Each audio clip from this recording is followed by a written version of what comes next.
Yo, what's up guys? Welcome back sa aking YouTube channel, Hobby ni RJ. And for today's video guys, let's take a closer look sa diecast na to. Ito ang 1986 Toyota van. From the Hot Wheels series J Imports and car number 6 out of 10. Meron itong tinted black smoke windshield assembly. Medyo matapang yung tint, pero kung sa malapitan, kita pa rin naman yung brown interior nito. Meron din itong rear view mirrors sa casting, kaya dagdag details. Maganda ang details sa likod. Painted ang taillights, may Toyota badge din, at Hot Wheels logo. Dagdag details nitong brown plastic na mold.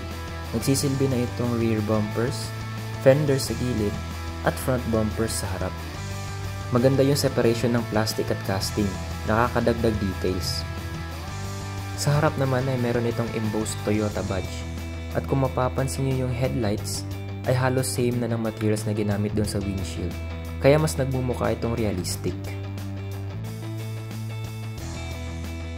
Sa gilid naman ay meron itong chrome aero disc wheel type. Maganda din yung tricolor stripes and yung mga embossed details sa gilid ng kotse. Sa ilalim naman ay ang Hot Wheels logo, car model, and year manufactured. Wala na masyadong details dito.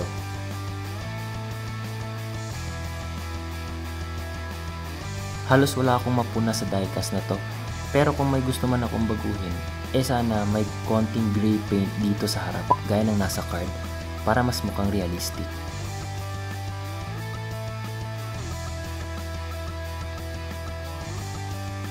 Nagustuhan ko talaga yung headlights nitong diecast na to. Nagmukha kasi siyang realistic eh.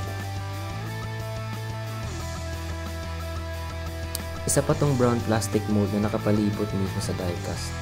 Nakakadagdag details talaga kasi may separation yung plastic doon sa diecast. And meron din siyang rear view mirrors. Plus points yan lagi.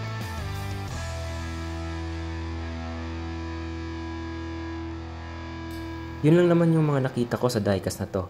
Kayo, ano yung mga nagustuhan nyo, hindi nyo nagustuhan, o nakulangan kayo? Comment na lang sa baba.